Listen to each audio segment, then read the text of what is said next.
a different thing that from bafwala, all right? And when you read the definition, it says virgin, young woman of marriageable age, maid or newly married. Down here, a girl of marriageable age. All right, so that's the definition for that word, I lama. And bafwala is a totally different definition. The definition for that is, I read it to you, is a woman that's never had intercourse. All right?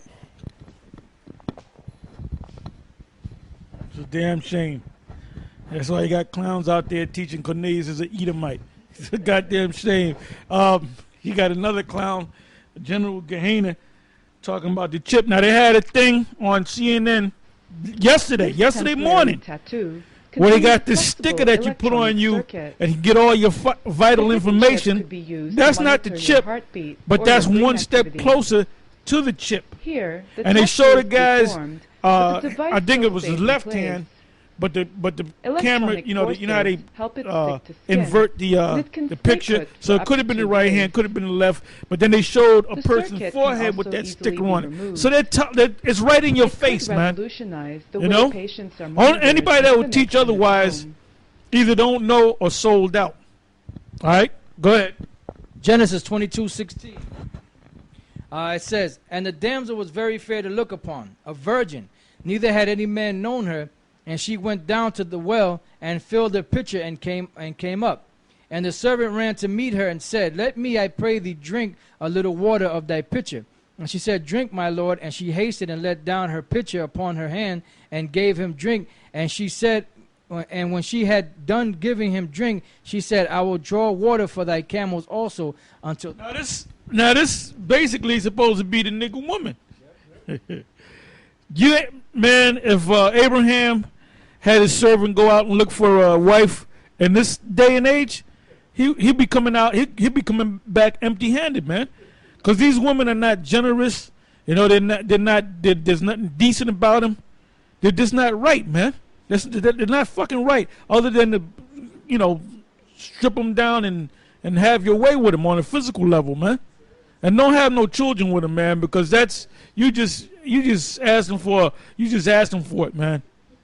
You know, you asking for it, and you're gonna get it too.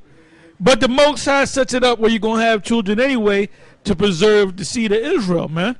But on this side, man, it's on this side. Well, that's what Paul said. Paul said in 1 Corinthians 7 chapter, man. I warn you, you should have trouble in the flesh. All right, go ahead. And when she had done giving him drink, she said, I will draw water for thy camels also until they have done drinking. And she hasted and emptied her pitcher into the trough and ran again unto the well to draw water and drew for all his camels. And the man wondering at her held his peace, to wit whether the Lord had made his journey prosperous or not. And it came to pass, as the camel had done drinking, that the man took a golden earring of 1/2 shekel weight and 2 bracelets for her hands of 10 shekels weight of gold, and said, Whose daughter art thou? Tell me, I pray thee, is there room in thy father's house for us to lodge in? And she said unto him, I am the daughter of Bethuel, the son of Milcah, which she bare unto Nahor. She said, Moreover unto him, we have both straw and provender enough and room to lodge in. Now you remember, Nahor is one of the brothers of Abraham. So what was Rebekah? A relative to Isaac. All right? Speak for a minute. Right, because that goes back to that whole thing about Deuteronomy, the 23rd chapter and the 7th verse, where it says, Thou shalt not abhor an Edomite. It's really the word that should be there, thou shalt not abhor a Syrian or an Aramean. And it's not talking about Aram, the one of the sons of Shem. Is talking about the descendants of Nahor, Abraham's brother, which were living in the land of Syria and were called Syrians. That's who that scripture was speaking about in Deuteronomy 23 and 7. Well, matter of fact, go ahead. Deuteronomy 23 and 7. We broke it down once before, and even the people at Blue Letter even know that. They even tell you that, man.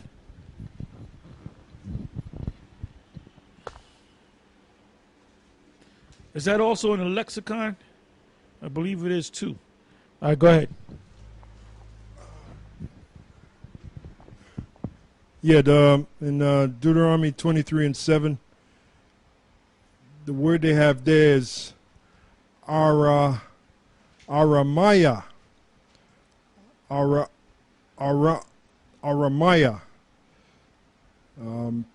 It says, well, they have Edomite here, and which they're going off.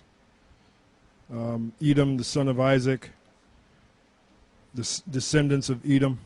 There's a way to get it. Yeah. I was trying to remember it. Yeah, speak for me. Right. Well, while the elders are looking for that on a blue letter, I have something here from the Strong's dictionary, the number 130, which is supposed to be Edomite, right? So the number 130, it says an Edomite or descendant from or inhabitant of Edom. Edomite. Then it says C726, meaning the number 726, right? In the Strong's. Then when you look up number 726, is Aromi or Aramaean. A clerical error for 130, an Edomite. Syrian, as in the margin, Syrian. So basically, the definition is Aramite, Syrian, or Edomite. So sometimes when you see the word Edomite, it's supposed to be the word Syrian.